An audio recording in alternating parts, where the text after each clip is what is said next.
Newsflash, Five Nights at Freddy's doesn't have to be scarifying, terrifying to be a pretty decent movie. Like, I think it is pretty enjoyable, even if it doesn't have all the super hard scares that a strong horror movie would have. Five Nights at Freddy's. So if you've ever played the game Five Nights at Freddy's, let me just walk through kind of how it is.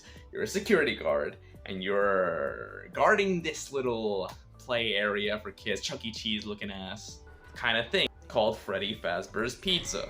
And you kind of have to look in the cameras, and you see that the animatronics are disappearing from rooms. So you kind of have to do things like shining lights and like putting on a mask when they get too close to blend in with them so they don't kill you. And then when they leave near your room, you can keep searching for them. And you have to keep track of them through the night. And of course you have to survive 5 nights with Freddy's. So the thing is, this game is somewhat simple, so I wonder how they were gonna put it into a 2-hour film. It's almost 2 hours. So, but I kind of think they wrapped it pretty well. So they have the main guy, Nick, and he's been going off and on jobs. It starts showing him in the beginning with the security job at a mall, and then he gets fired because he thinks that a guy is kidnapping his own son. So he starts beating him and he gets fired, and it's like, oh, you know, this is the 5th job this week. And, you know, they keep going forward in the plot, and they're like, oh, wait, I have this job for you. It's an extra special job. The turnover rate's high. The pay is but it'd be perfect for you. So you don't have any options. And then he's like, I can't work nights. I can't work nights. And then he's like, what will you do for your kid? Without spoiling too much of the plot, that's kind of how it goes. Now, I have to say right away, the beginning is too slow. Like, I was literally like thinking about, because I went with someone else, I was like, are they getting bored? Because me, when I think things are slow, I watch a lot of slow movies. I know for me that slow is actually slower than the average person's slow. So if I think it's slow, it's hella slow.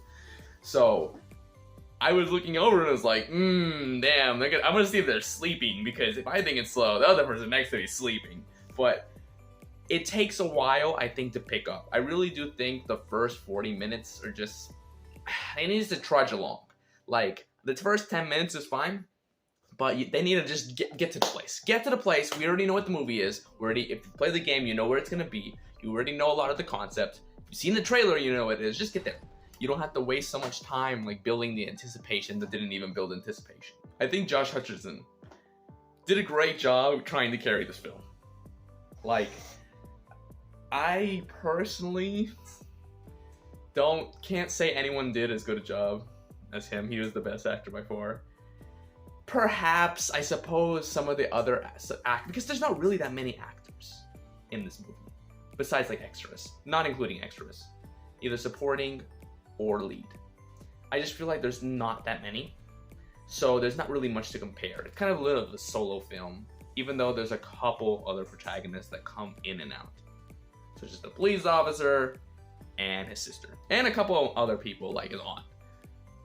Honestly, let's go for the animatronics, because they're not really actors. They're like, you know, I suppose they're kind of actors. Let's just, for the sake of this, say that they're separate. I think it's funny because I thought the movie was more cute than scared. I really did. I was like, oh, this is cute. If you watch it and you think I'm crazy, I'm sorry. I really thought it was a little bit cuter than scary. There was a couple mild jump scares. I feel like you expect more jump scares than there is in the movie, and I feel like because of how the game is, you're kind of let down slightly. Because in the game, literally when you die, it's a jump scare. So the game is based on jump scares, and I feel like there wasn't as much to match that. But that's just a cross-reference thing. I suppose it doesn't really have any bearings in the movie, but for people who have played the game, just know that. Going forward, honestly, I think the ending was a little weak. I really do. Like, it wasn't bad. It just didn't hold itself together. It kind of was just like, let's end it. Let's find a way to wrap a bow around it, even if the bow is ugly. Just to wrap the bow, which I appreciate. But like, it kind of just felt like beginning, kind of slow. Middle was pretty good. The middle was the best part. And then when we got to the end, it just kind of like, whoop, because they just wanted to wrap it up. And it was kind of like, why did you take so much time at the beginning if you're gonna do the ending quick? Like, if it's just gonna be just gonna wrap it up, like, you could have just taken some of that time if you were pressed for time.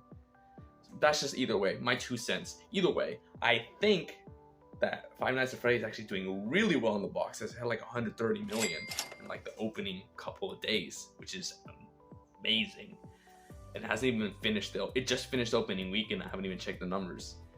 But I really think that even though the reviews are really bad, they were like, oh, is this Teletubbies with chainsaws?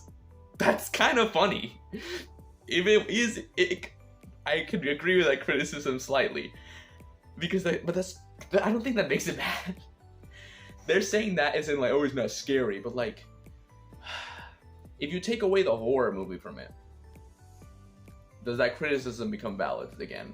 Like, sure, it is true that it's kind of like Teletubbies with chainsaws, but like, if it was a comedy or something, and it's not a comedy, don't go into it thinking like that, but it's just hypothetically speaking, would that necessarily make it bad? No, I think it would improve it.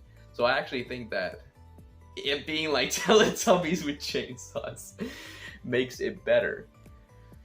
Of course they could have made it scarier, of course they could have done all these things, but I think it was pretty neat. It's a good introductory horror film for people who want to just dip their water into more scarier things, because it's a little bit scary, like the tiniest bit. Like a 6.5 out of 10, honestly, if I had to get a rating. If you want scary, much scarier than Five Nights at Freddy's Evil Dead Rise, you gotta go check it out. Check out my review on it and let me know what you think in the comments. And I'll see you in the next one.